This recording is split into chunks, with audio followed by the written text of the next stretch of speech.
Welcome, residents, to the Dr. DC podcast. My name is producer Richard, and across from me is the doctor himself. Hello. Each week, we talk about the weird and wonderful world of DC while fielding questions from listeners like you.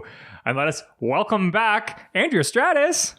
Hi. You're now officially the guestingest guest that we. That's true. Yeah, You have the most appearances on the beaten show. Alex the boy. Yeah, you've beaten Alex the boy. Who's Alex the boy? Alex, Winterlong Alex. Yeah. Oh yeah, sure, yeah. And you've also beaten out my wife. That is a very strange sentence. Beaten and out. I put those two words together. Yeah. Of the three people in this room, only one of them beats his wife, and it's not. I didn't say beat my wife, and I did put the. Fuck. Let's start over. Welcome everybody. Yeah, that's right. No. Son of a bitch. That's right. It's a week later. Oh my God. Yeah. And we've all been here for that whole week. This is live. We just sat in silence for 7 Just days. glaring at each other. Yeah. Do I have a great bushy beard? It's impressive you can grow a beard in 7 I'm trying. days. I'm fucking on hormones. This is not supposed to be happening. Yeah, I know. Yeah, it's actually reversed. Now you're growing them fast. I just went and had laser hair removal done, and now I'm. Does that hurt? Oh yeah. This is like, what a wait, stupid how many question. sessions has it been now? I just did my 5th session. Ooh, and you said it was just like pinching you, like that's what it It's feels? like being snapped. You know, like when you get snapped with a really hard rubber band, as hard as humanly possible. But also that rubber band has like a flaming knife in it. So fun. As a person that has a lot of tattoos, I would get tattooed all the live long day. You'd rather get the tattoo removed. Yeah, it's the same process. I mean, I guess it's the same. Is it? Yeah. Oh yeah, Yeah. geez, it would be, wouldn't it? Yeah. Oh, Jesus. Yuck. Ugh. All right. Well, let's go to the news on that note. Yeah. So we got a few pieces of news this week. Brendan Fraser to play Robot Man in Doom Patrol. Brendan Fraser's back. They're making a Doom Patrol movie? Yeah. No, not a movie. This is a TV show. So we're It'll getting be- Brendan Fraser back and on TV, no Well, less. this show will be on that DC Universe streaming service. It's part of the original kind of content they're creating for that service. Do you want to explain who Robot Man is a little bit? Because that's a character that I don't know very well. I did talk about him in last week's episode. Yes, I know, but that was a week ago. So Robot Man, aka Cliff Steele, he was like a stunt car driver and things That's like right. that. And he ends up in this terrible car accident, and they can only save his brain. And so the chief, Niles Calder, puts his brain in a robot body. But basically, Robot Man, in addition to being a robot and being super strong and stuff like Unlike a robot cop, he's much different. He's kind of characterized by like really sort of brutal depression and self-loathing, and he thinks he's a monster. Sounds like RoboCop. Well, no, RoboCop barely has feelings for most of that movie. That's true. Yeah. It's really not till the He's just second dead one. or alive. You're coming with me. Like he's just Yeah. Robot Man is like still a person Trapped. but he's just trapped in this like robot form where he can't feel and like all that kind of stuff. So, Brendan Fraser has been cast as the voice of Robot Man. Sure. I don't know if that means he's going to be like CG'd or just that they're doing like the Vader thing where they found someone to be physically Robot Man and they'll have someone else do the voice. Yeah. But Brendan Fraser is going to be voicing Robot Man. I'm so excited for that. I love Brendan Fraser. I don't know if that also means he'll play him. Cliff Steele like before he becomes Robot Man. That was my question was going to be, is he going to smash his race car into the wall? Or I would happened? think. Yeah. Yeah, if you're going to the trouble of getting someone that big. Oh, hold on. Go to the trouble of getting someone as big as Brendan Fraser? Well, somebody who was that big. What do they offer him, like $100? Yeah. Oh. They What was gave. it? I feel for that guy though. He had a bad go. I don't know what happened. It wasn't like sexual misconduct kind of thing. Like he got like abused or some shit. Oh. I thought it was the other way I just around. remember No, that's not Crash was the last movie I saw him in. good. Was he Oh, in Crash? shit. Yeah.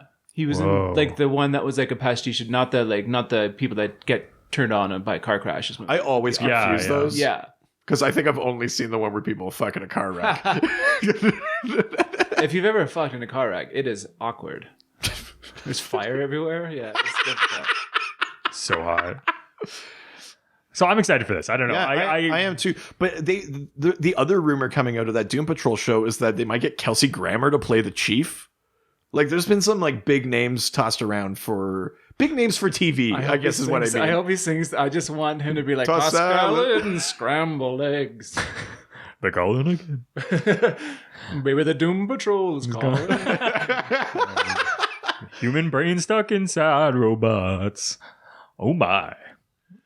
I'm in. So Brendan Fraser is confirmed for the Doom Patrol. Yeah, I'm super And excited. I think for Kelsey this. Grammer is rumored, and then so we still The need Beast himself. we still need, or I don't know if they've cast Elastigirl or not, but we still need Larry Traynor, the Negative Man, and then I don't know what other Doom Patrol members will be part of the show, if they're going to go like Crazy Jane or Danny the Streets or Does the Negative Man, does he just like neg people? no, that's the.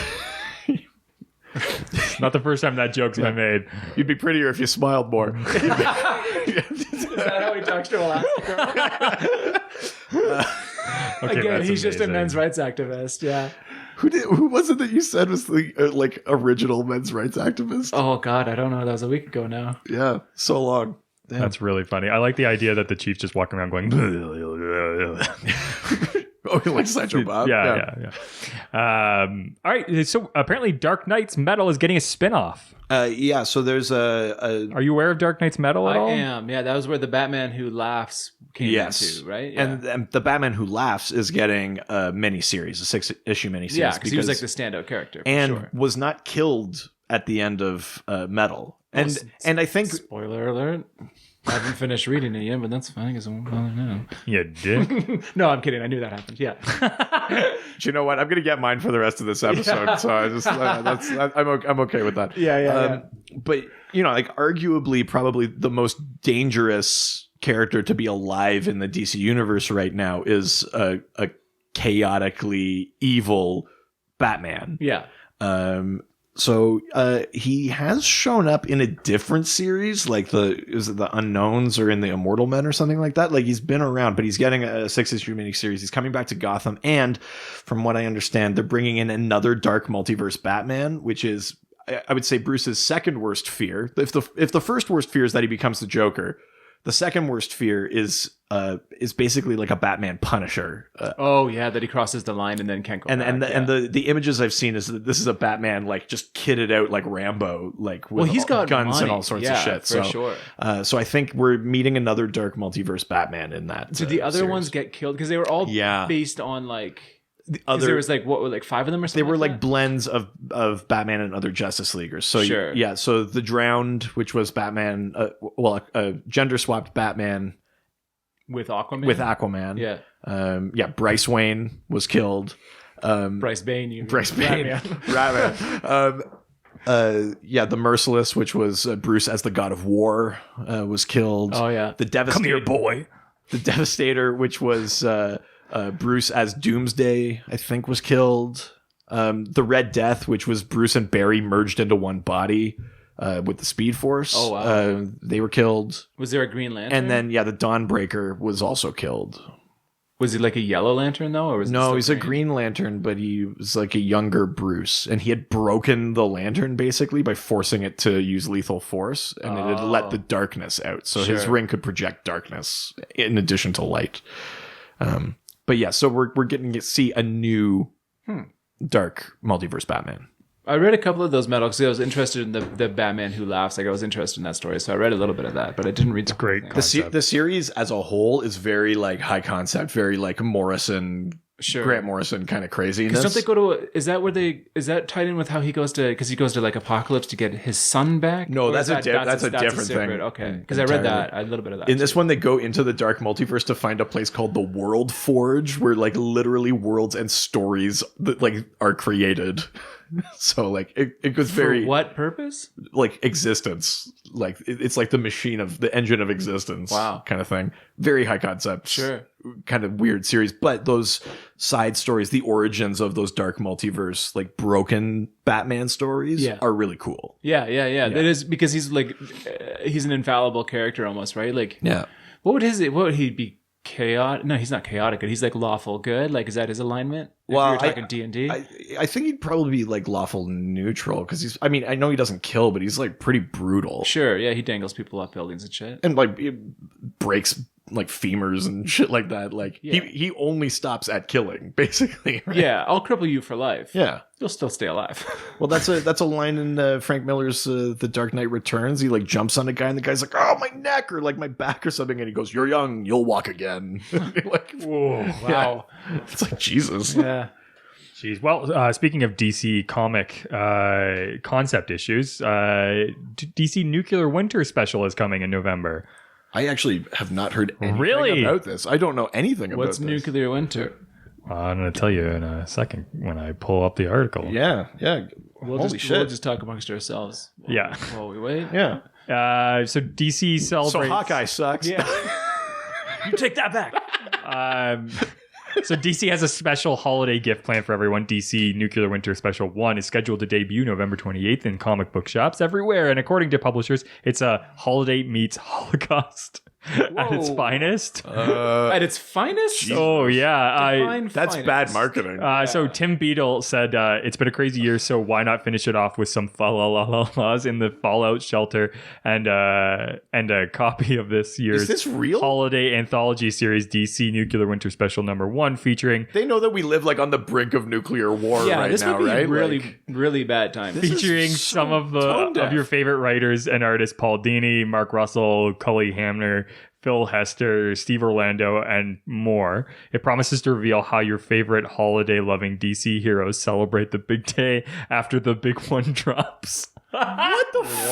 Wow. I mean, any other time that would be kind of although like the post-apocalypse thing is also really like a super played out idea. I mean, it would be almost funny in any other era. yeah, but like when But like, we are what the like, fuck? That's like legitimately tone deaf. Here's the pitch. I thought maybe this was going to be like Firestorm related because he's the nuclear man. Yeah, that or would some make shit sense. like that. But No, here's the Wow. pitch. The holidays are tough enough as it is, but when you're living in a post-apocalyptic wasteland, or, 2018, this is the actual pitch. well, maybe that's why they're doing it. sure. The Yeah. world can seem bleaker than ever. So do yourself a favor this holiday season. Break out your best eggnog and enjoy 10 all-new stories featuring the world's greatest heroes, including looks at the futures of Batman, Superman, and the Flash, as well as many more denizens of the DC universe. wow. I mean, technically, Earth 17 is a post-nuclear apocalypse. That's where like atomic night Batman is and stuff like that. Like, there's a whole Earth of the multiverse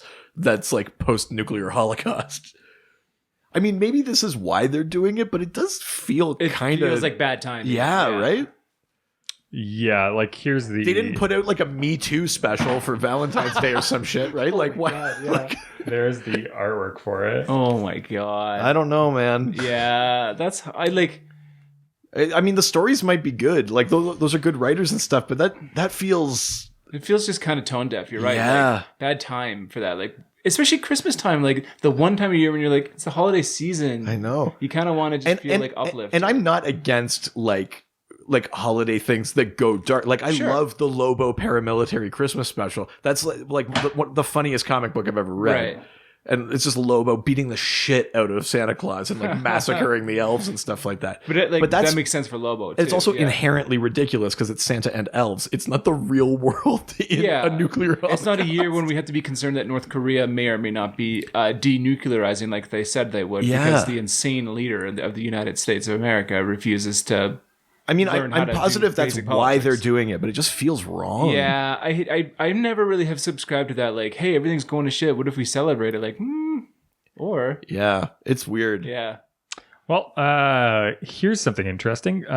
Do you know the Wildstorm at all? Yeah. The Wildstorm going on hiatus after number 18 to return 2019 for finale. Yeah, so the Wildstorm was its own like imprint, its Yeah. own universe for That was Liefeld that made that, right? it was Jim Lee.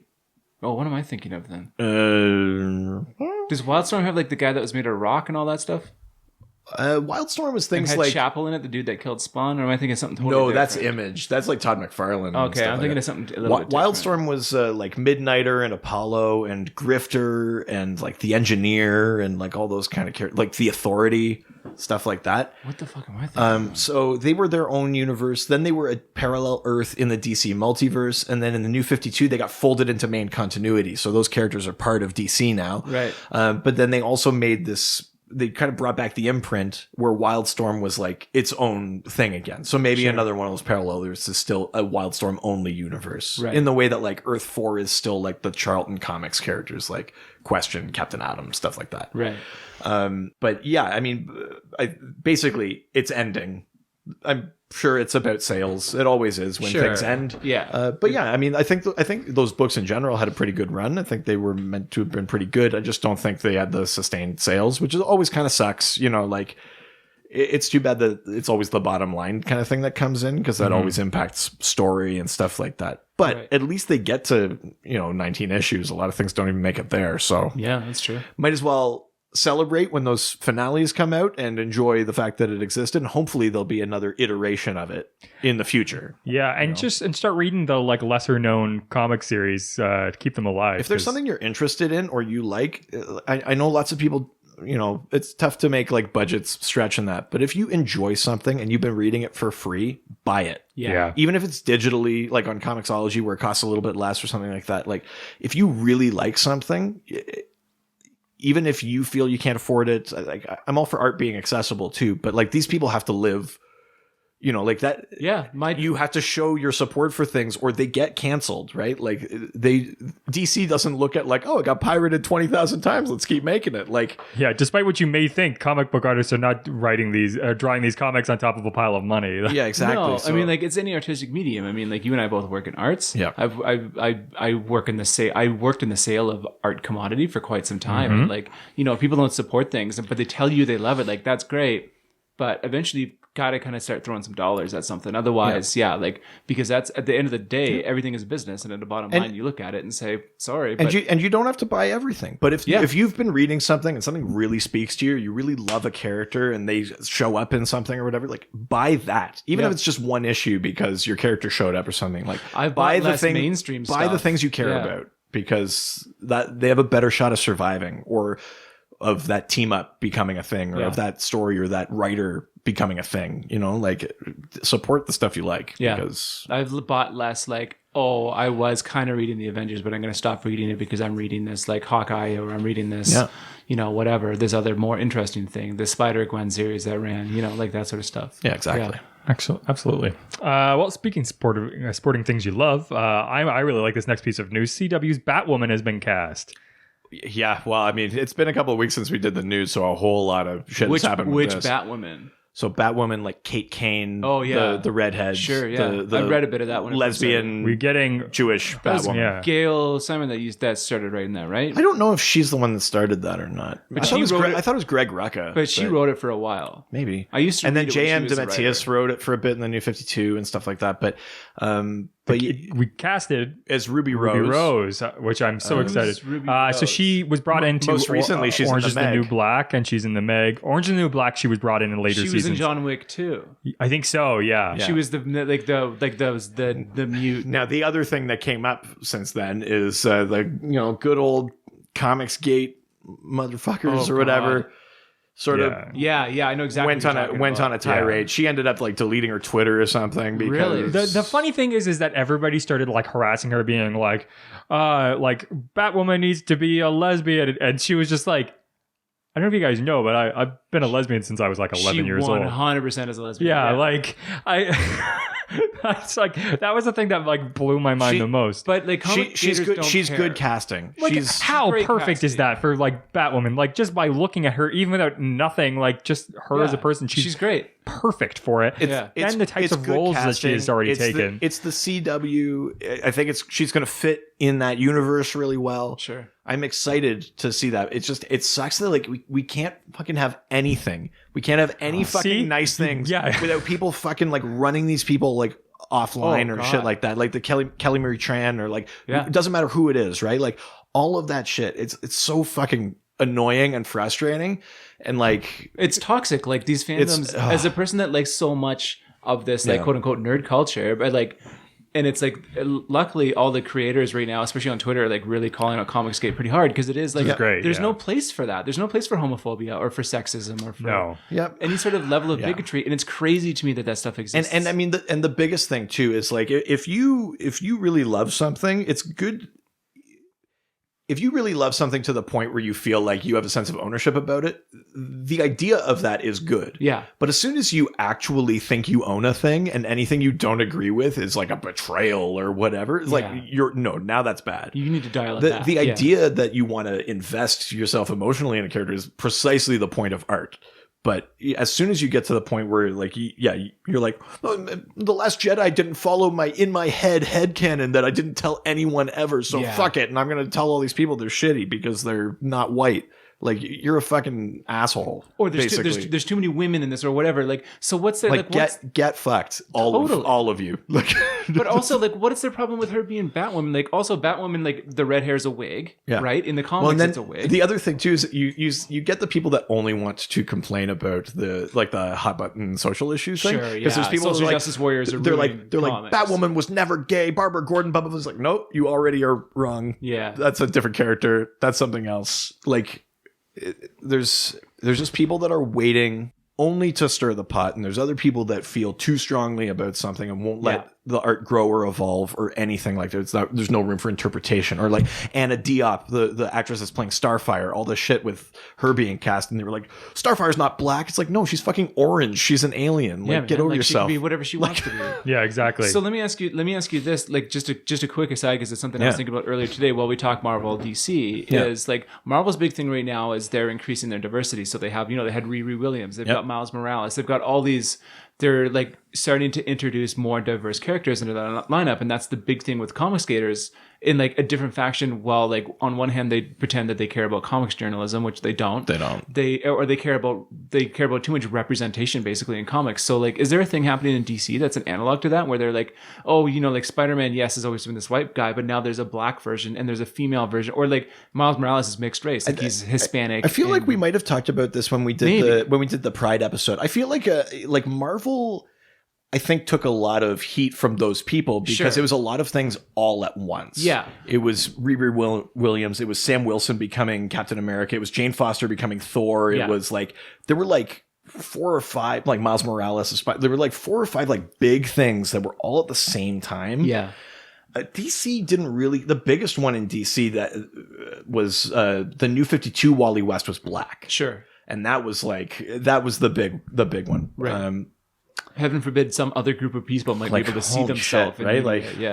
Well, and I think you actually said this when we had that discussion, was everyone thinks when you add another seat to the table that you're taking someone else's away, which is stupid, right? Like, yeah, I mean, I think by this point in the podcast, the people that have been listening for a long time know where we stand. Yeah, exactly. Like, like tasteless jokes aside. Yeah. But if you're new to the podcast and you're one of those people that thinks that like SJWs are like ruining the thing you like, we don't need you. Go fuck yourself. Yeah, 100%. Basically, we don't need you. That's the time that adding a seat actually will take away one, so you can leave. I'll happily take your seat. Yeah, please.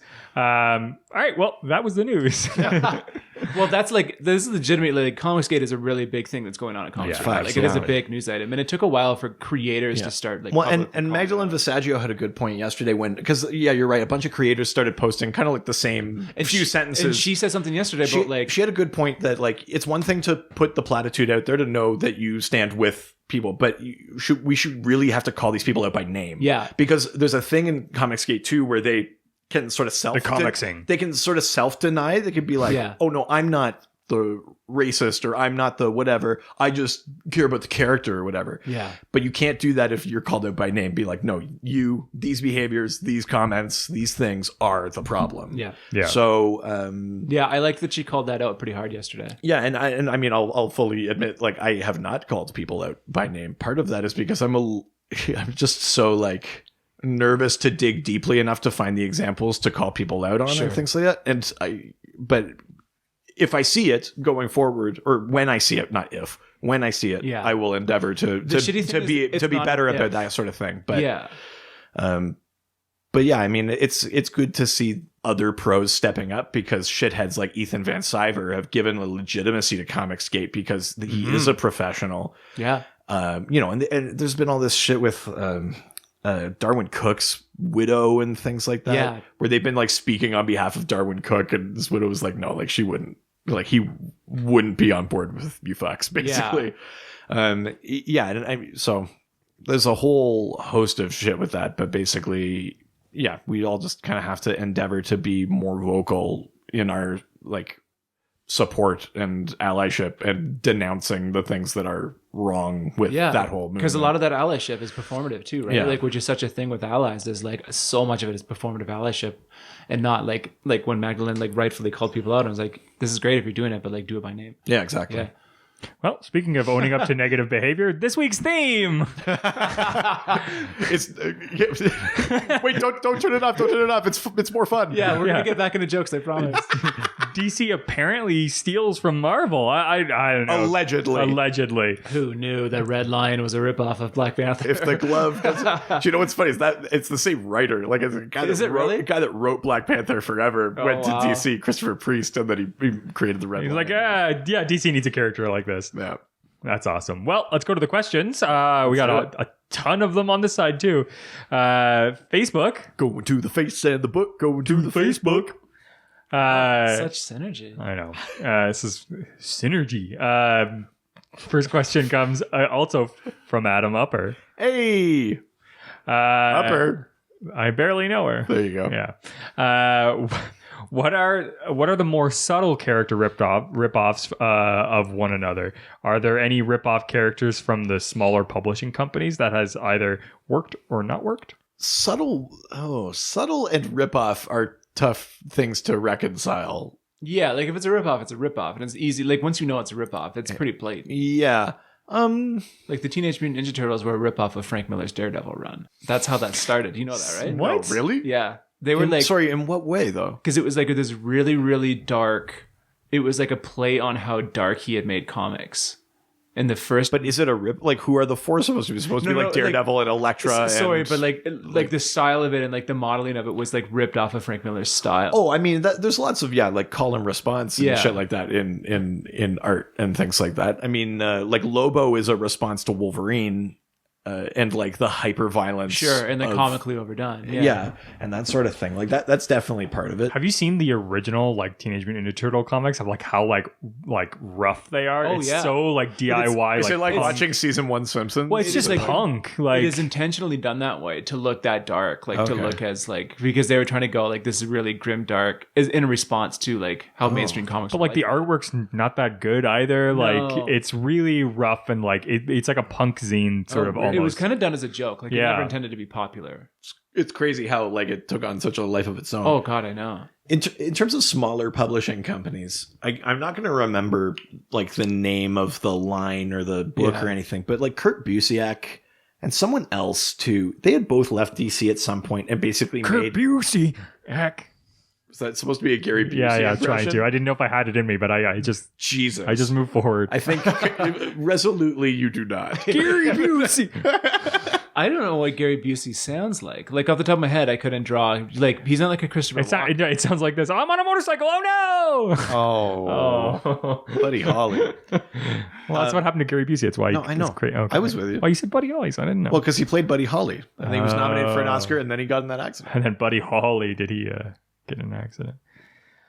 Yeah. That's right. What are we talking about? So Kurt Busiek and someone else had both. It's been a long day. They had both left DC, and both of them had made like kind of Justice League pastiches, and then DC as like kind of.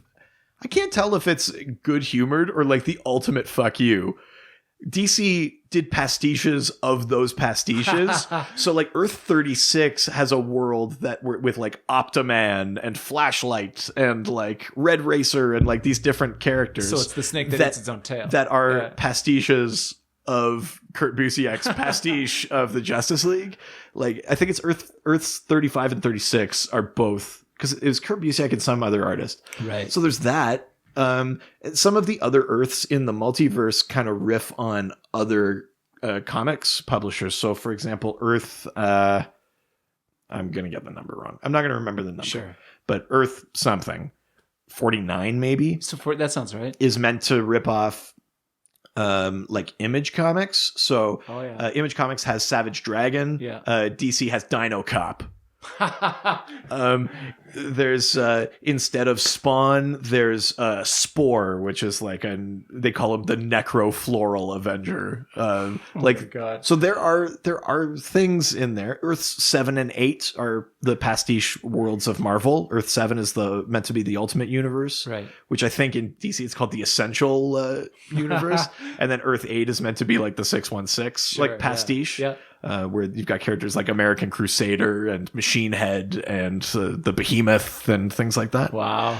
So yeah, I mean, there's lots of those kind of like riffs on other comics and stuff like that. I'm trying to think of other like subtle nods or like casual ripoffs. DC definitely pulls that shit off. Moon Knight. There's a Marvel character that's Moon Knight, Yeah. and he's like kind of a Batman-esque character. Like his parents were rich, they're dead. Isn't Moon Knight insane? He has like multiple personality disorder, okay. and he's schizophrenic. But that's like Jesus, yeah. that's like a thing that's at his because he gets his powers from like an ancient Egyptian source. But like it's Right. also kind of Batman-y in a way. Like it's Sure. it's a thing that's brought up every now and then of like Moon Knight's kind of like Batman. Yeah.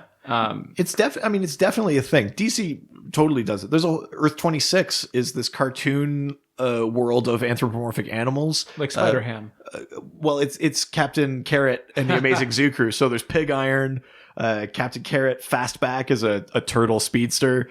And then in that world, there's Captain Carrot's alter ego, Rodney Rabbit, is a cartoonist who writes a comic called Just a Lot of Animals, JLA, where it's animal versions of literal Justice Leaguers. Wow. So then you get Yankee Poodle, and It's great. oh no, sorry, Yankee Poodle is part of the Zoo Crew. You would get I'm not gonna be able to think of any of their names, but it would be like Bat Ham or something like shit like that, right?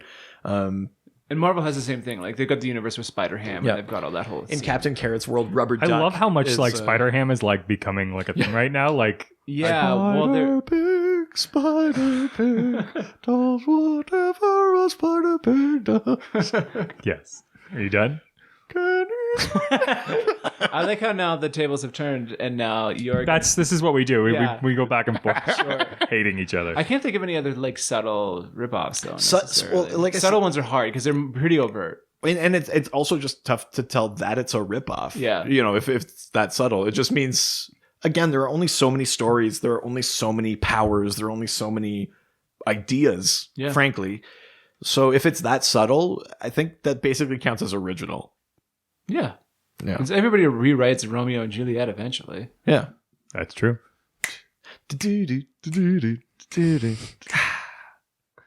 Jet scram. Another question from Michael O'Brien. All right. I know the show has touched on homage before, so this might not be the best place for things like this, but Hank Henshaw's Space Crew, pre-Cyborg Superman, Yeah. the Red Lion from Priest's Justice League run, Angor, etc. Okay. Well, let's go through in order. So last episode, we had a question about whether Reed Richards, Mr. Fantastic, was a ripoff of stretchy characters in DC. Sure. And you took us through the origin of the Fantastic Four, which is four buds on Four a best friends on a space crew get hit with cosmic radiation and things like that. Yeah. So in the 90s, in the lead up to the death of Superman, Hank Henshaw is an astronaut. He's on this crew. I remember. They're up in space.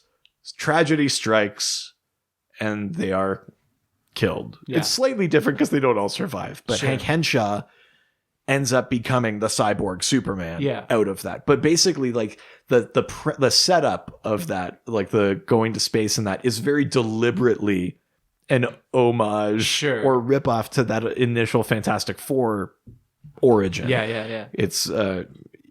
It's meant to be this like daring kind of cosmic space mission that goes horribly wrong. The outcome is obviously very different. But so does he just like get like does the ship just like meld with him?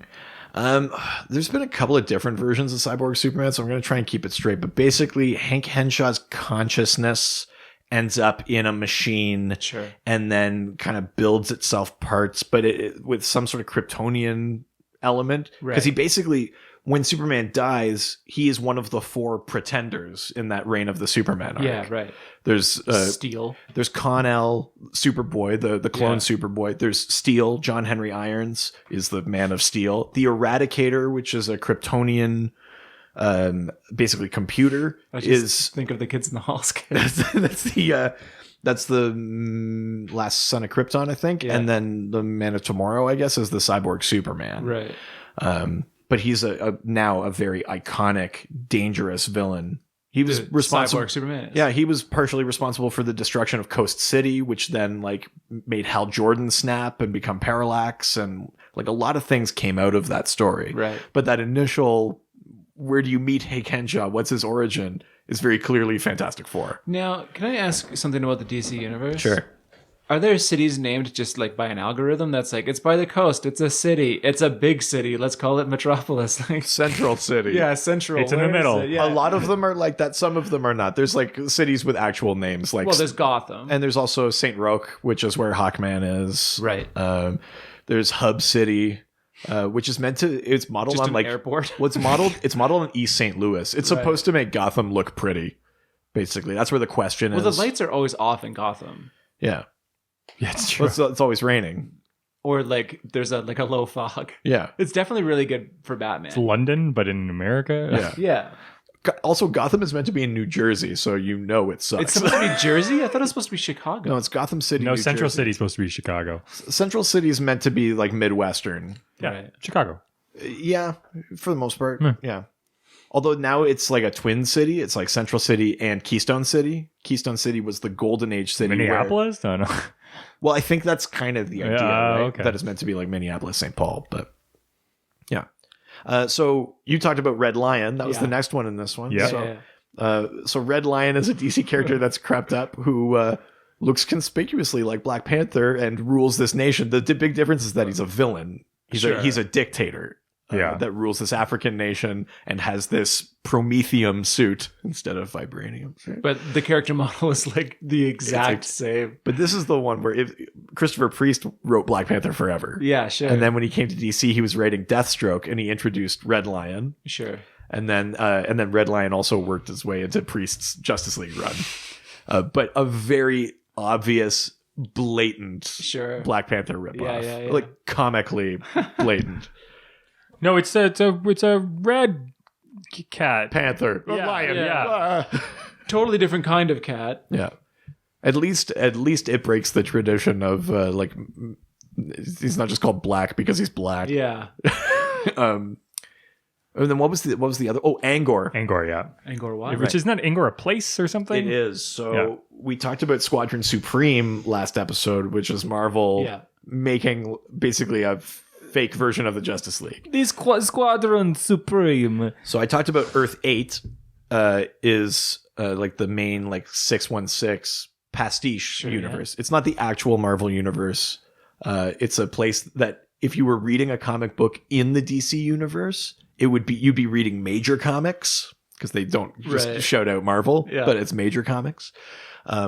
But that Earth is also called Angor, and that's meant to be like a dig at Marvel for taking itself too seriously or having like mopey heroes that can't just be, happy. Did they black out and forget they created Batman? Well, but I think the thing was that Stan Lee's model for so long was that if you have a power, it also has to be a curse. That was like the Marvel model, basically, and DC didn't always have that. Like The Flash didn't always have a dead mom. That's 2009 that became part of his story. She worked for Stanley. You also have to work for Stanley. Jesus. But yeah, so Angor is meant to be a dig at that. Right. So that is the Earth from which a relatively frequent like villain of the Justice League of America shows up, and his name is Lord Havoc and the Extremists. And Lord Havoc is basically DC's alternate Earth Doctor Doom. He fights the Future family, Frank Future and the Future family. The extremists just think religion needs to be in the school. Jesus. I'm surprised they didn't, with their Doctor Doom pastiche, they didn't go like Professor Panic or something. Yeah, right. His name's Lord Havoc. His most recent appearance was in the Justice League of America comic. And generally the story is that he's destroyed Angor. He's won. Sure. And then he comes to the DC universe to conquer, basically. Right. But he's shown up in that. He showed up in the Multiversity, which actually a lot of it takes place on Earths 7 and 8. And he gets the cosmic egg and the lightning axe of Wundajin and like all of these like the things that are very clearly like Marvel pastiches. So that's what Angor is. And that's actually like a thing from a long time in the comics. Angor comes up relatively frequently. Lord Havoc is not just like a one-off thing where they're like, hey, look at us doing Marvel. Like that's a character that actually shows up through the ages. Right. Huh. Yeah. That's interesting. I didn't know about that at all. Yeah. I'm wondering if the Amaglam universe is ever going to show up in any of these questions. Oh my god. We can talk about that later. We talked about Amalgam a little bit or not last week, 2 weeks ago now, I guess. Yeah. In the crossover episode. Right. Yeah. So his next question is from Gordon Rugg, but I Grant also kind of made some reference to this as well. But weren't the creators of Swamp Thing and Man Thing roommates who just coincidentally made similar characters at the exact same time? Actually, Bokelman also, I think. Was that what it was? Oh, maybe it was Bokelman that did it. Yeah. Yeah. Which one is the Marvel one? Man Thing. Yeah, you have Swamp Thing. We have got Swamp Thing. I have same. Swamp Thing. You have Swamp Thing. I have you Man have Thing. Man Thing. Let's make the exact same character fight itself. Yeah.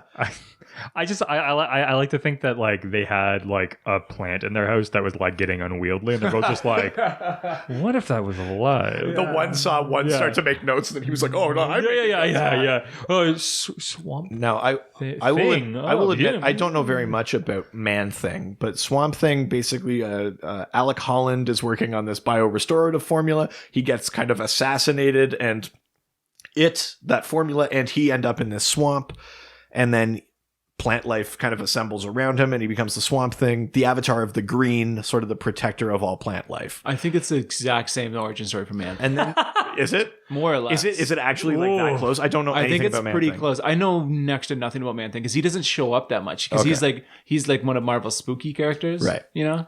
Well, we talked about how the X-Men got way more popular than the Doom Patrol last episode. Yeah. This is the opposite. Swamp Thing is a million times better known and more popular a character than Man Thing. Yeah, Man Thing is one of those guys that shows up every now and then. You're like, oh yeah, there's Man Thing. Even visually, they're so similar. Man Thing has sort of like the three kind of tendrils. Mandibles, yeah. And then Swamp Thing has that like really iconic like kind of nose, like almost like a skull kind of thing. Man Thing is also like the laziest naming of he's like a man thing. At least Swamp Thing implies something about him. Yeah, he lives in the bayou. Yeah, and he's made of swamp. He's made of swamp. Yeah. My body is 90% swamp. Now, I don't know if this is true of Man Thing or not, but in Swamp Thing, Alan Moore ended up retconning it so that it wasn't Alec Holland becoming Swamp Thing. It's that Alec Holland died and then the plants in the swamp absorbed his consciousness. So he was literally just plants that thought he was Alec Holland. I don't know if that's the same. That got retconned out again later, but that was a big thing for Swamp Thing for a long time. Are you looking at Man Thing right now? Yeah, I'm trying to find the origins. I think if you now. Google Man Thing, you'll get a lot of very interesting image research. Safe search on. Yeah. No, never on this computer. Show you my Man Thing. It's the only Man Thing I've got left. He's spending most of this time closing pop-ups. Yeah. Closing. Bookmarking. I'll come back to you later. And you're for later. And you're for later. It's interesting because they don't tell you a lot. I think there's just not much to tell. Like he was one of because Marvel kind of has like some of these spooky characters. Yeah. Okay. Yeah. So what it says is Ted Sallis was attempting to recreate the super soldier serum that created Captain America. However, he was betrayed by his lover Ellen Brandt, and Sallis had to flee from AIM agents who saw their Advanced idea mechanics. who saw their potential of such a formula from their own evil ends.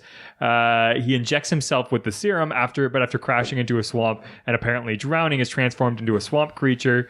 What if that was just dodged it through a combination of his formula and, as later explained, magical forces extant in the air.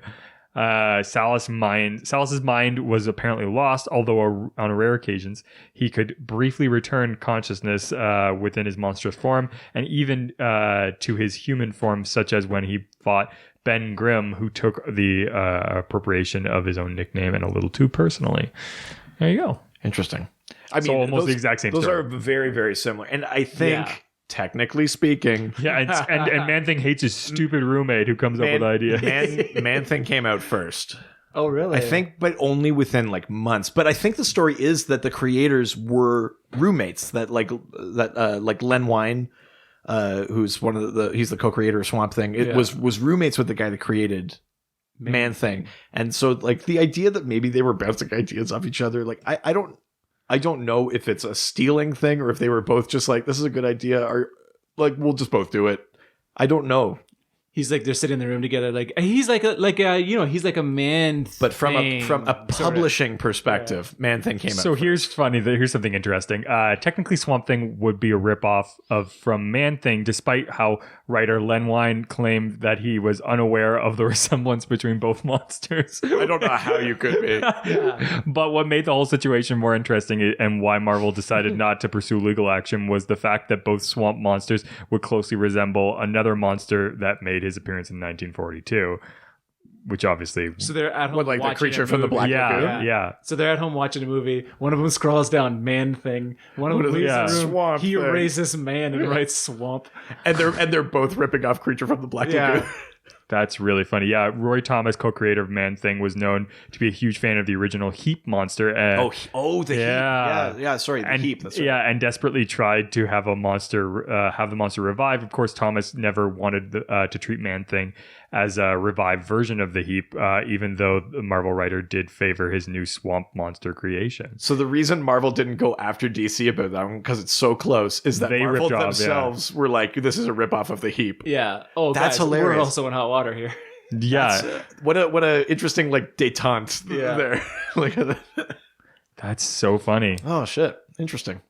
Yeah, that story makes me laugh even more now because But I mean, Man-Thing. everybody was just ripping off everybody unless else. you're a hardcore like comic book reader. I think even if you love Marvel, you might not know Man-Thing. I Like, know it's- of Man-Thing. I've never read a book with him in That's it. the thing. Like Swamp Thing, even within the DC universe, has a higher profile than Man-Thing does in Marvel. He's in the right? fucking Like, fighting game. Yeah, Swamp Thing's in there. He's had 2 movies. Has he really? Yeah. Wes Craven did the first one. They were in, talking like, about doing a new one. I wish it would have happened. With Brendan Fraser? They're doing they're doing a series. James Wan is Oh, that's producing right. a live action series. Huh. Yeah. I think there was a Man-Thing series at one point. There was a Swamp Thing cartoon. Yeah, it's on Pornhub. And if we're talking about DC stealing things, the Swamp Thing cartoon, the theme song was just Wild Thing by the Trogs. Oh yeah, that's right. Swamp Thing. That's right. Was it just like clearly they cut out the word wild and it's just like Swamp. Dang. The Atlanta Falcons. Insert name. Yeah, pretty much. Oh, that's funny. All right, let's head over to Twitter. Twitter. You okay? Again, first question from Puff Cheek Pastries. Puff. Puff says, are there meta comic moments similar to Below that were used as a pertinent reference in order to show gravity? In other words, are there ripoff/nods that are important to major storylines? Sorry, similar to Blow? Like the movie? He says, are there meta comic moments similar to Below? Oh, yeah, sorry. So this one had an image attached on Twitter.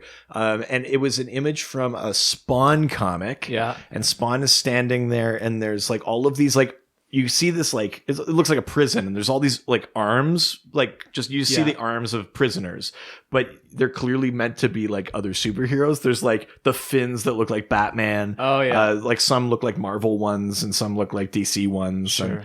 And the narrative thing of it is something about, like, it even, like, it says, you know, I forget what I don't know this Spawn comic, so I don't know ultimately what it's referencing, but it says things about, like, talking about heroes in general, and it's like, those who avenge, those who seek justice, Those who are fantastic. you know, defenders of, like, all of those kind of, like, Those things, who spell their name with X. yeah, men. There's all sorts of, like, things like that. They're super overt. and I guess in the context of that Spawn comic, the idea maybe is that when you introduce things that are like homaging other characters, you're trying to say this is a thing that actually like affects the industry, Right. or this is something like across the genre, not just in our little corner of it. Right. I'm trying to think of like an analog. The DC version of that, I think, is in the Multiversity, which is a big Grant Morrison comic about the entire multiverse being invaded by these beings called the Gentry, who are basically stand-ins for like toxic social media commentary. Really? Yeah. Alan Moore of all people, who is not exactly. Well, no, it's Grant Morrison. Oh, Grant Morrison. Sorry. Yeah. But most of the Multiversity, most of the action of that takes place on Earths 7 and 8. So for a DC comic to specifically take place on their Marvel universes, I think is them trying to say this affects all of us. Dino Cop from Earth, whatever the fuck, 40 something, shows up. So you know that like that sort of image pastiche is in there. The Red Racer, which is one of those Kurt Busiek ones, like is in there. So I think when you bring those characters in, you're trying to make a statement about superhero comics in general, or even comic books in general, Right. Because you're implying that it involves everyone, Sure. not just you. That's the only DC thing that I think really like fits that kind of bill. I'm trying to think of something like that that in Marvel, but I don't know. So, like, for example, I've never read either Secret Wars. Yeah, I've never read the first one. I know, like, ultimately I've read that's about, like, the Marvel universe, but because there's this element of, like, universes colliding or whatever, do you ever see, like, was there ever, like, a nod to Hellboy or, you know, like other shit? Well, I mean, the first Secret Wars was pre, like... I guess that would have been before. Yeah, it was pre-Hellboy, yeah, for sure. But, like... Marvel to me, I feel like their like multiverse always felt more like self-contained. Their multiverse is pretty self-contained because there's only two. Like, I mean, they're like it is Earth 616. Like, there is technically a bunch of other Earths, but they never really come into play. Like, Right. pretty rarely do they. Not like a DC where they're like active parts of their multiverse. Sure. Right? Like when they did the whole Secret Wars 2 and they brought all their multiverses together, it was really just the melding of two. Right. Like, there was a couple other ones like the zombies and all that sort of stuff, right? But like, there wasn't a lot of. There very well could be an example of that. I just don't know of it. Sure. Yeah. Did you find something? Did you look it Do up? you think of anything? Are you just looking up porn over there? Yeah, I was just looking up porn. Stop looking at Man Thing. Right, there's just so many of them. Yeah. I never knew what would come of it. You went on the subreddit for man thing? Yes. Their reactions to the administrators are really arguing over what it's for. Our swamp porn. That's really funny. Swamp porn. Let's move on to the next one. Let's do it. Love and comics. The next question comes from Married with Comics. Oh. The John Walker Captain America storyline predates Nightfall by more than a bit and is rather similar. So he's making a statement here. What do you think? What's Nightfall? Nightfall is the story in the 90s where Bane comes to Gotham and breaks Batman's back. Yeah. He basically like frees all of Batman's enemies, makes Batman basically run around Gotham, run himself ragged. He deduces Batman's identity and then meets him in the Batcave and breaks his back. Sure. Now, I don't know. Take control. I wondered what would break first, your spirit or your body. You love that impression, don't you? I wish I had been like single for longer when The Dark Knight Rises came out. You're lucky you weren't. So that I could find a way to use that as a pickup line. Oh, Not the break, not with the word break. Replace the word break with something because I'm less like, creepy. But something just so you can go like, your body. I wonder what would fuck first. Jesus Christ. Your spirit. Your spirit or your body? your body is a wonderland.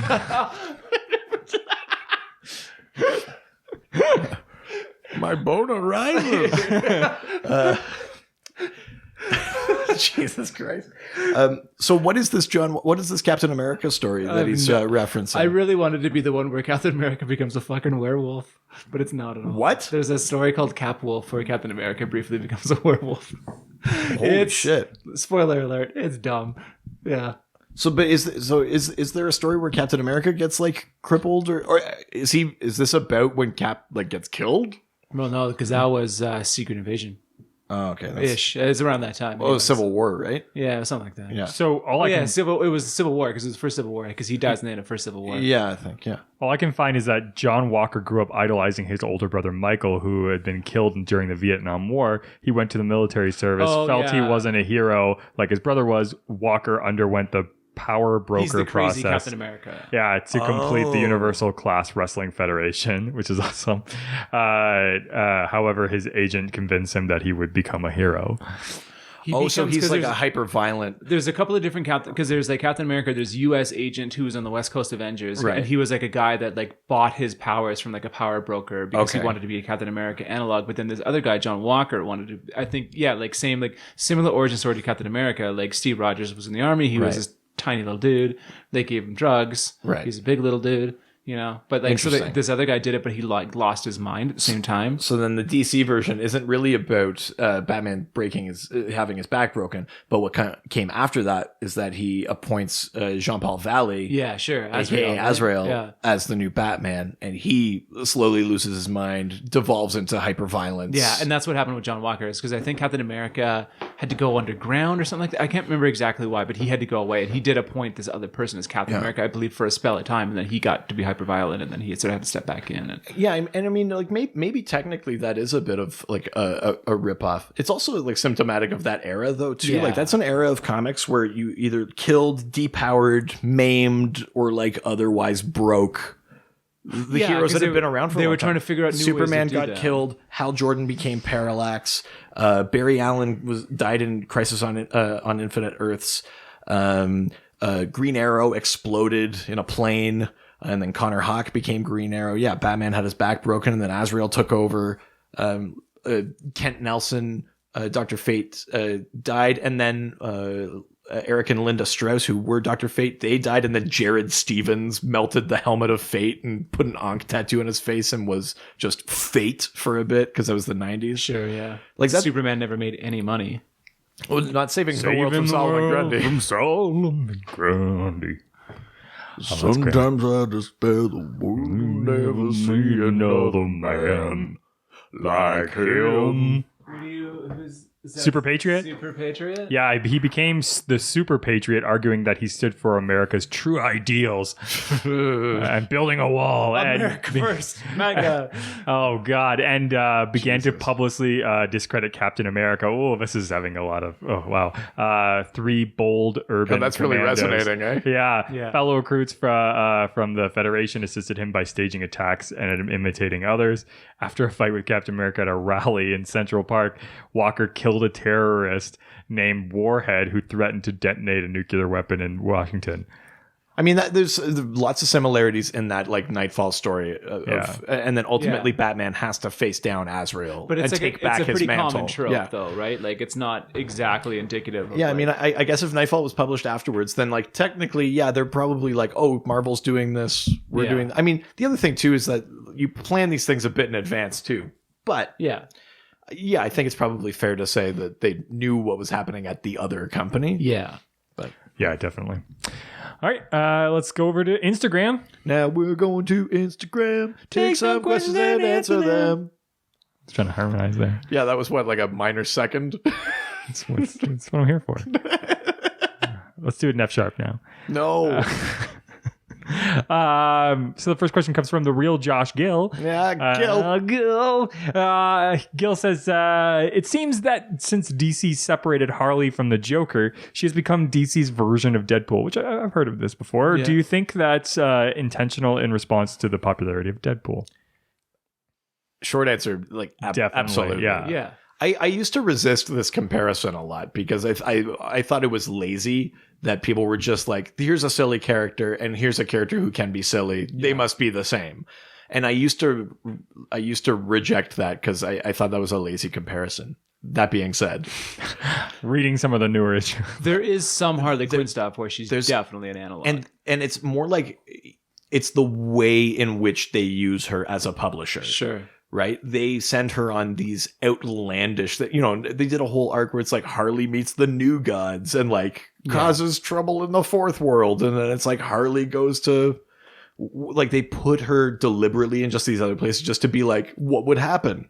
And they do that with Deadpool too. Sure. It's like Deadpool goes to, Deadpool and Galactus hang out, and like, what happened? But They it's do more that like shit all the Squirrel time. Girl almost, like because Squirrel Girl beats Thanos or Galactus in Marvel. I think that's one that I feel more comfortable with as a comparison. But I do think that there's something to the idea of Deadpool's general popularity informing kind of what they're doing with Harley Quinn. Sure. Harley's always been popular, but what is making Deadpool popular is bleeding into Harley Quinn, I think, a little bit. Just being zany for zany's sake. Yeah. As opposed to it coming from the fact that she's kind of crazy and clown inspired and stuff like that. Yeah. And I think you notice it more because they have taken her away from the Joker, which was a good move. Sure. She couldn't be there forever. Yeah. But then now her on her own, I think maybe some writers don't exactly know what to do with that.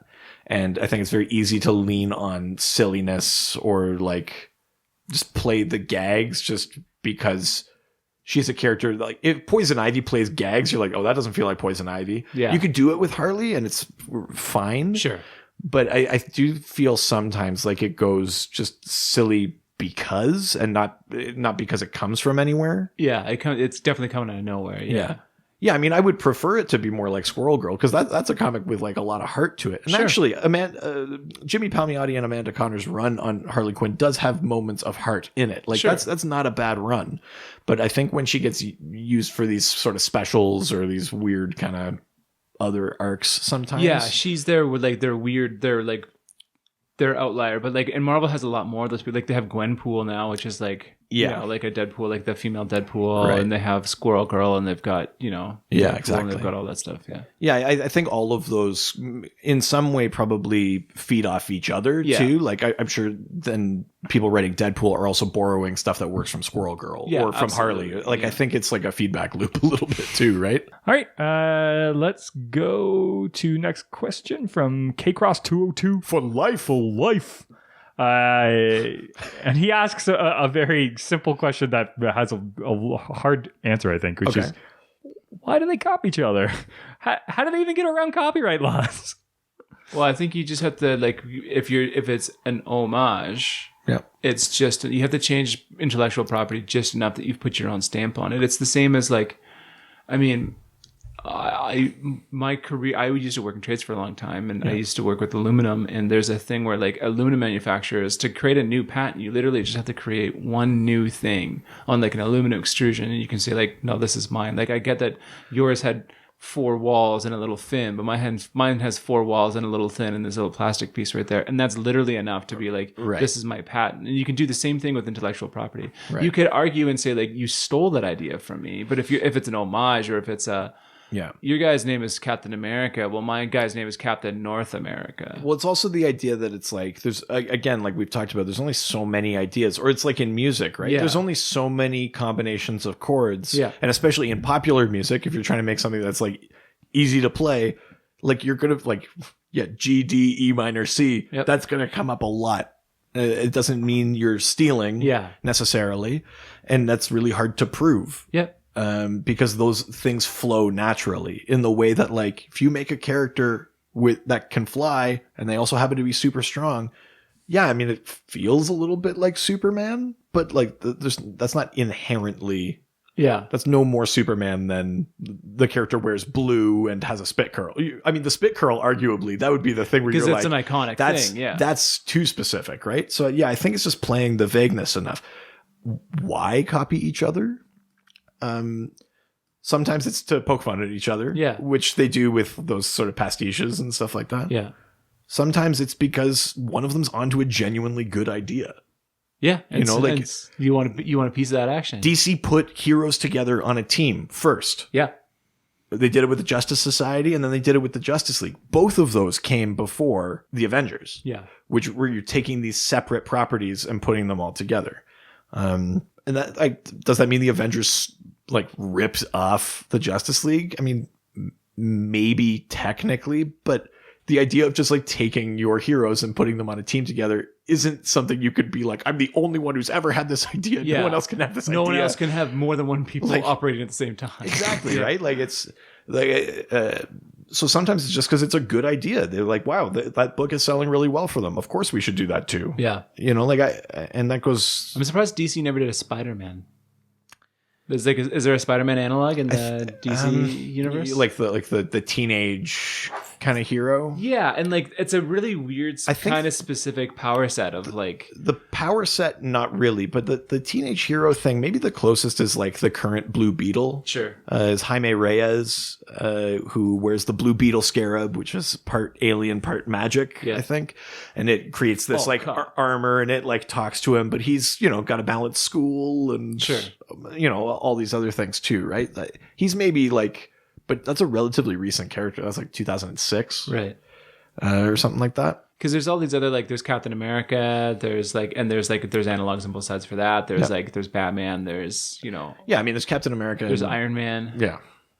Yeah, I mean, Iron Man and Batman obviously have some similarities in terms of like the wealth funds your endeavor kind of thing. Your parents are dead. Yeah. Yeah, which is a pretty common trope too. Comics didn't invent parents dying. Yeah, exactly. Yeah, I mean... But what if they did? I'll be right back. Yeah, I mean, I don't think it's nefarious. I mean, sometimes it probably is. 100% sometimes it is, for sure. But it's not always. Sometimes they're just poking fun, or it's just a legitimately good idea, and why wouldn't you also do it, right? Definitely. Like, I mean, that's like saying that if someone in like the fashion industry creates like a very popular cut of jacket, and then someone else is like, oh, people like that, we should make something similar too. Like, are they being like villains for doing that, or are they just like, people like that, let's make the thing people like? See, I'm surprised in all this that DC hasn't stolen the idea to make good movies that people like.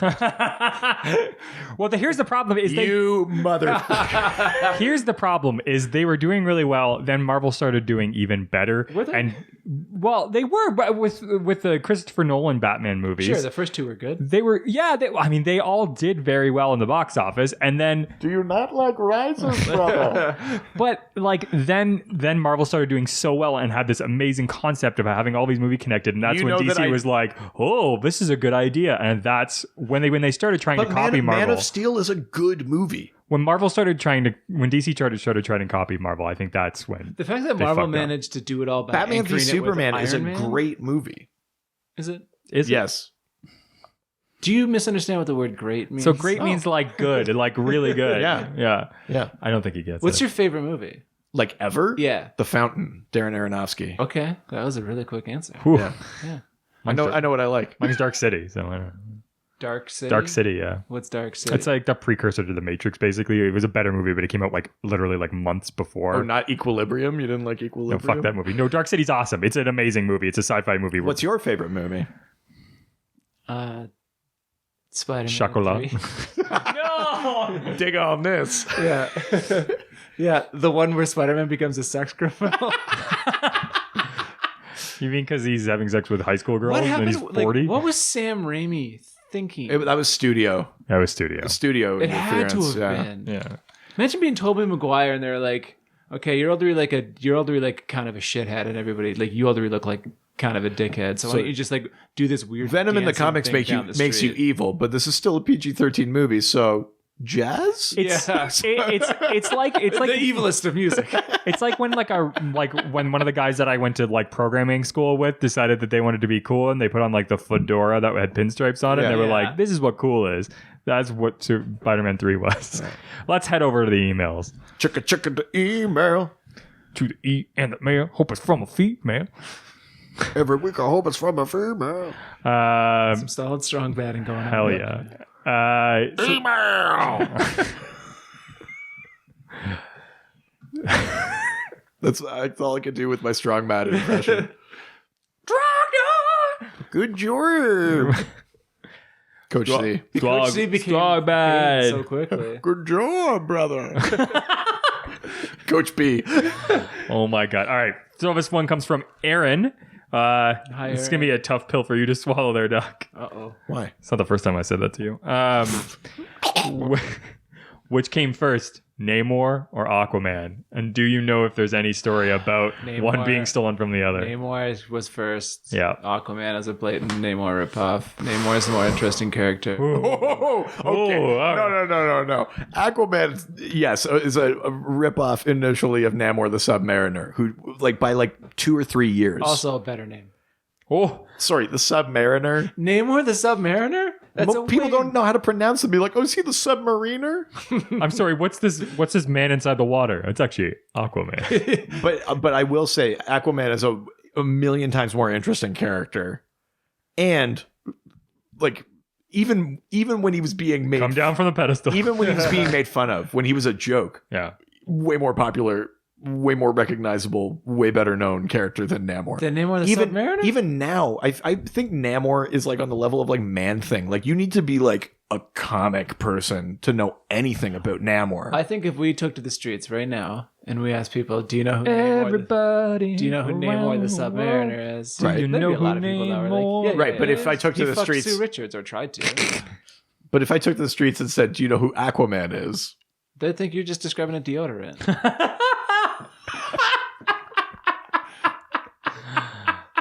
Touche. Yeah, I mean, they're both kings of Atlantis. Well, Namor's the Prince of Atlantis. Oh, who's the king? Or is Hail Atlantis to the a king, principality? baby. I think it's a principality. Oh, okay. Yeah. And his Can he sister speak or to sea cousin, life? Namorita, Really? Yeah. Oh, Jesus. Ooh. or Namora? I can't remember. I think there was maybe both at some point. Does he have like the Talking to marine animals, telepathy? Oh, thing? do you mean his superpower that he can talk to fish? control and influence sea life? But he's also Aquaman's used that power on non-marine creatures. It just takes more effort. There, residents. Like he's, this episode he's of the Dr. DC hardwired podcast to be able is brought to you telepathically thanks to our speak amazing to sponsors, marine Great animals. Lakes But he's like Grooming used Co. that power against like They send us Des- these awesome Despero. products to try, so let's check them out. just add people We have near the water. fine tar soap Like if because somebody we drinking a use glass it of all the water, time in my house. sunbathers, It's a really like wonderful People in the shower. sort of peppermint smell to The it. It's people a of the traditional shower. recipe, that they've developed themselves. yeah, does it's the Namor- hobbits of the shower. Actually, Does where you Namor get have any clean of that and other smell stuff, good or every is day. the main source of the ripoff as that well, Aquaman I love is the peppermint also a lip king of balm. Atlantis, or like especially a this Yeah, time of the they're, year. they're when both we like in the do monarchy of Atlantis. constantly They're not getting just like sort of dry lips. And they're not just it's a huge citizens of pain. Atlantis. So, They're like, say, um, what if I took this definitely wanna ability to understand. talk to fish? Great Lakes to Grooming land, is meant to be where it's easy to most use, rain or useful. shine. All their products are purposely designed. and Listen, fuck you guys. environmentally handmade here in Fish Canada. Experium. Really ready for adventure wherever one may find You let him themselves. listen to PetSmart.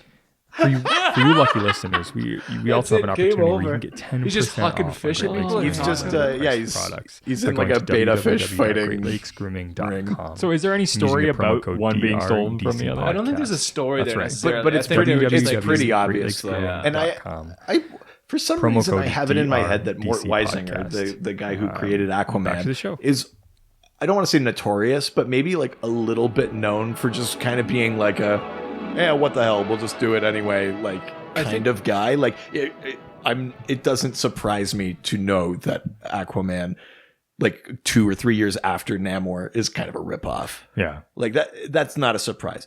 In the years since, Aquaman has and Atlantis and like all of that, I think has been given a way deeper and richer backstory, because I think after like the 60s, Namor hasn't really had much of his own sort of solo. No, he's series, right? never had his own book. He's Didn't he? He's spent some time in the and like he's had on occasion, but never. Wasn't the consistent. Submariner like a book like in the Golden Age and stuff Well, like that? he was like, I think maybe last episode we talked about the Howling Commandos, but I think he's also been retconned as being part of that as well. really? Because like him and Captain America knew each other from the war, Oh, okay. and they're old war buddies. But it's like Namor and like the Human Torch, and there's like Captain America, and there's some others that are all there's like the original Human Torch, so they're original Defenders, because Yeah. the original Human Torch was an android. right. So there was like the original Human Torch, Namor the Submariner, 2 other people, and they were like the original Defenders, I believe. Oh, okay. Is what they were called. I could be wrong, Right. but I feel like maybe Nick Fury is tied in with that, and maybe Captain America. But Right. there was this whole. Well, Namor was on there was that later Defenders team then, where isn't it like the Hulk, Doctor Strange? Yeah. Isn't Namor on that one too? he might have been, because that was like there was a bit of a rotating cast there, Yeah. for sure.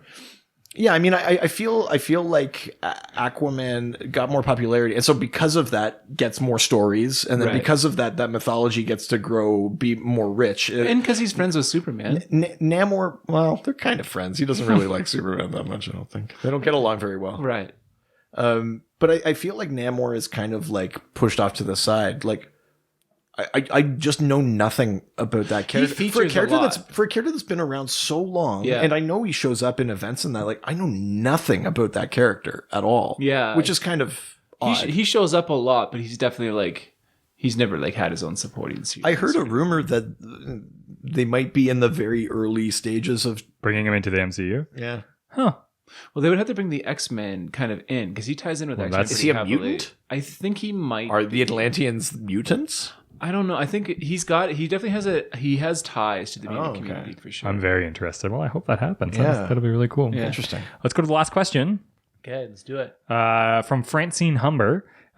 She asks, or rather states, she asks, Jack Kirby worked for both companies. What are some good examples of him stealing or reusing his own ideas over again? So this happens a lot. I like this question. Well, I'll give you one first. For DC, he created these characters called Challengers of the Unknown. That were just these 4 guys that went on adventures and stuff like that. But they didn't. One of them was made of rock. One of them catches fire. Well, they didn't have powers, but they were just these 4 sort of science friends and one was kind of a bruiser, right. that went on adventures. And then when he went to Marvel, he created a different team of 4. He's like, I like that idea, but let's see how far we can push it. yeah, and he made the Fantastic Four. Right. I'm trying to think of other Jack Kirby creations that would also serve this purpose. Like Right. A DC. Here's a good one. So when he came back to DC and he created the New Gods, which includes Darkseid and Mr. Miracle and all those characters, he made a character called the Black Racer, which is the New Gods' embodiment of death, the Silver Surfer. and then given like a human host. yeah, And I think his name is like Willie Walker is the human host. but he's a downhill skier. But he's on skis, and the Black Racer is like the New God's incarnation of death. He's the only thing that can collect New Gods and bring them to the source, basically. Sure. But that's a clear ripoff of, again, his own creation, the Silver Surfer, exactly, who's in his own way like a harbinger of death because he's the Herald of Galactus. Yeah, or was for a spell And of time. and Norrin Rad is like just a guy, and then he's given the power cosmic, right? He was just a normal dude that accepted the power cosmic to save his homeworld from being eaten by Galactus. Yeah. Right. So that's Kirby stealing from himself. Sure. Um, What else? I don't like. I know. I'm sure there's more, but that's the one that sticks out for me. I'm trying to think of like other Jack Kirby creations that are like that would also qualify as ripoffs because he's involved in so much. He created so many things. I'm sure there are other examples. Yeah. I mean, Kirby, I think maybe then also stole from himself again, because which came first, the Eternals or the New Gods? Probably the New Gods. I think So the then, Eternals are later. so then if he went back to Marvel again and then he stole his own New Gods idea that Marvel didn't let him do the first time, that's why he went to DC. the Eternals never really took off all that well either. Yeah. Right? Like they're like a background thing. But that's kind of a thing too, then, right? Like that's I mean, it must be tough if you're that prolific a creator. You're going to start recycling. Because that was also uncharted territory, right? I mean, like lots of people create characters now, but just the sheer number of characters he created and how popular they all were was because they were breaking new ground, right? Yeah. So, at a certain point, like there's only so many creators. Everything is created by 12 people. Yeah. At a certain point. So if you're going to steal from anyone, there's like just probability wise a good chance you're going to be stealing from yourself. Better to steal from yourself than somebody else. Yeah, exactly. Yeah. That's it. That's it for the end for the questions. Now let's move on to Dial Dog. Oh fuck. Got to come up with another one. Yeah. Okay. My last one was so good. Okay. I've got one. You got one? All right. His name is Mantleman. So Mantleman, basically, if he holds he kind of has this sort of like bricky kind of look, but if he holds his breath, his whole like stomach starts to glow and then bursts into flames, and then he can like reach in and like take out like hot coals and throw them at people. Wow. So he becomes like a fireplace, basically. Ooh. Yeah. That's Mantleman. Oh, I like that. Yeah. So in being inspired by the whole ripping off other companies' products, I have a character called. This bodes well. Tarantula Boy. No, it's not. No, it's not ripping off Marvel or DC. Okay. His name is. Oh, I can't wait. This better to be hear how fucking this good. lands. Yeah, no kidding. His name is Juan Cholo. Oh, is this a Han Solo ripoff? Oh my god. He's a space gangster who travels space with his buddy Chimichaka. Oh my god. Wow. In the Millennium El Camino. Hey, let's not disparage El Camino. It's the greatest car ever to be created. It's Millenniumino, actually, but The Millenniumino, there we go. yeah. And his ability is that he can fly almost any spaceship incredibly well. What's a common like the Juan Cholo and Chimichaka. Like, fuck you. Jesus. Oh god. Oh, That is in the spirit of ripping up. I'm I also would love to see that dude drawn by somebody. trying to I want to keep in the spirit of ripping off too. Sure. By the way, I saw him posted on Facebook the other day that they were, and this was an honest question. They were like, "Am I the only one who thought that the American national anthem was Jose? Can you see?" Okay, so last time you ripped off a DC character I because think I that was could rip Marvel off a Steals from Marvel, DC. So yeah. you got to rip off a Marvel character this time. Let's gift something to the DC execs that always listen to our show. Well, I had two ideas. Okay. The first one, I was going to go like generic Spider-Man ripoff because Spider-Man's my favorite comic book character. But then I was like, what about like Admiral Nationalism? Oh no. Admiral Nationalism. That has like he's got a red hat and a polo shirt. Oh. And he wields his mighty tiki torch. Oh no! Oh no. And he's the defender of the alt-right. I mean, I'm saying oh no, but this is like a good idea. That's a Yeah. character He's a- because He's a hero. no, that's not fuck. Not what I meant. He is very much a villain. Yeah, of course. And he only fights crusades based on what he sees on InfoWars. Right. Like InfoWars is like his back computer. He gets very limited information, but that doesn't stop him from getting very, very into what he's but he takes it fighting. as 100% accurate and complete. Yeah, his name The is, most accurate. Yeah. his name is So Chad. accurate. So accurate. Nothing's ever been more accurate. It's 105% accurate. It's better than perfect. That's a pretty good Trump. We've done it too We've done it many many times. times, yeah. I think his name would be Great Chad. Lakes grooming. It's the greatest lakes. Oh no. They're so groomed. Oh no, they're not gonna like when I do that. Yeah. I think his name would be Chad. Sure, yeah, of Yeah, course. he's My name is Chad. yeah, I'm just very Chad. excellent. Just Chad. He has no last name. Right. I'm like Prince. One word. But white. Chad. But white. Definitely gotta be white. Okay. Admiral Nationalism. Admiral Nationalism. Ugh. Oof. It's a wall. Oh my yeah, god. his superpower is that he can build a single wall in a relatively long amount of time. Yeah. Okay, what was the other idea? I was just gonna do like Captain America's gonna Oh, pay the for Spider-Man it. one. Well, I was gonna do like how I did a Ratman. I was gonna try to find like a Spider-Man analog, Right. like a Scarab guy. Right. Blue Blue Beetle. Oh yeah, that's right. I like that you just naturally came to that though. I think that proves that that's I just the DC discovered how Yeah. Blue Beetle was Yeah. created.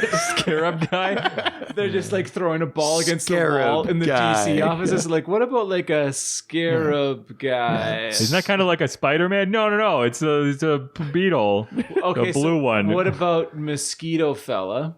Mosquito Fella. Skeeter fella? This has to be set in like the 30s Yeah, now. and It's got to be like a Depression era hero. Yeah, Mosquito Fella is like Dust Bowl America. Yeah. His name is Larry Stoich, Sure. and his superpower is that I can see the image of him where the camera is panning by. if he You like mentioned Dust Bowl. if he drinks like a bunch of moonshine, he's temporarily very strong, but he's also really bloated. And if you hit him really hard, He explodes. he just straight up explodes all that alcohol out of him. and he only has 24 hours to live. He only has 24 hours to live. Yeah. and he's really bad to his kids. Yeah, and he's really only like he respawns, but only if it's been really rainy lately. And if it's like still water, Yeah. like it's not by a river. No, not by a river. Still waters. Still waters run deep. That's his call sign. Oh my god! he Did yells you it. just? Did you just?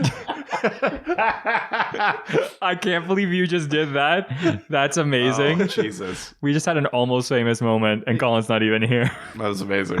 Oh my god! Oh yeah, he looks like he's one of the band members in Almost Famous. Yeah, I think that's why he loves that movie the most. That would make sense. Yeah, absolutely. Holy shit, those were great answers. Wow. So I'm really good at creating fake superheroes. see, I knew you would be. That's a wonderful. Well, residents, we want to hear from you. We want to hear your heroes. We've gotten a few already. I want to hear more. Yep. Send them in. Using, Hashtag DialDoc. That's right. Using the hashtag DialDoc, and send us your ideas for your hero or villain, whatever you guys want to come up with. Maybe it's both. Or you could send us a question. You can or just nerd out with us online because we love to talk to you guys. Yeah. It's always really fun. You can reach out to us on Facebook, Dr. DC Podcast. through our Twitter, At Dr. DC. on the old Grams. Dr. DC Podcast. We've got an email you can send stuff to. DrDCPodcast@gmail.com. And we got that fancy new Reddit account. We've got a subreddit. r/Dr_DC. It's awesome. We've already been a little stuff going on there. We've had some people answering questions on there and things like that. So definitely make sure that you guys get on there, subscribe to that subreddit, and get talking to each other. We want to see you guys be friends. Yeah. Copulate. I thought you were going to do that like a different thing. I thought no. Being friends and copulating? No. Well, like you should be friends with somebody you're copulating with for sure. But if you're becoming friends, it's not just. I know. I've copulated with people I wasn't. I really wanted you friends to with. do that in a Dalek voice. It's like copulate. Copulate. Don't forget to subscribe. Ejaculate. Oh my god. Have you been listening in on me? Yeah. I listened to your Doctor Who /fiction podcast. Yeah. Oh, that's what it is. Oh wow, that would be amazing. Ejaculate. That's actually my literotica story I just posted. Yeah. Instead of the TARDIS, it's anus. It's like ANUS. Oh, nice. I like it. Anus Alternative Nexus under space. Wow, you came up with that way too fast. I don't write /fiction. Yeah, make sure to subscribe to us if you guys like what you're listening to in this podcast. For some reason, Stratis has brought in droves of people who have never listened to us. Subscribe to us if you like it. Have I really? No, I haven't. I don't have that much draw. Wow, I like to pretend that you do. I like to pretend I do too. But yeah, I like to think it's the quality of the content. no, definitely not that. Yeah, but subscribe to us. It helps us, helps you, help everybody. Yeah, like and subscribe. Yeah, and then also YouTube, right? sure. I've been trying to get us on YouTube. There's a way to get it to automatically post to it, but I haven't figured it out yet. Also, rate and review us. Give us some 5 stars. Write something down. We'll say it on the next episode. Yeah. We really appreciate it. We've gotten a lot lately. We're getting high up in those numbers, but we'd love to see some more come through. Definitely. Yeah. And yeah, I think that's it for this week. It is. That's it. That's it for me forever. So What? Oh my god! I died on my way back to my homeland. All right, goodbye, dum-dums. Adios. Bye. All the superheroes, they always fight for what is right. Live with danger and adventure.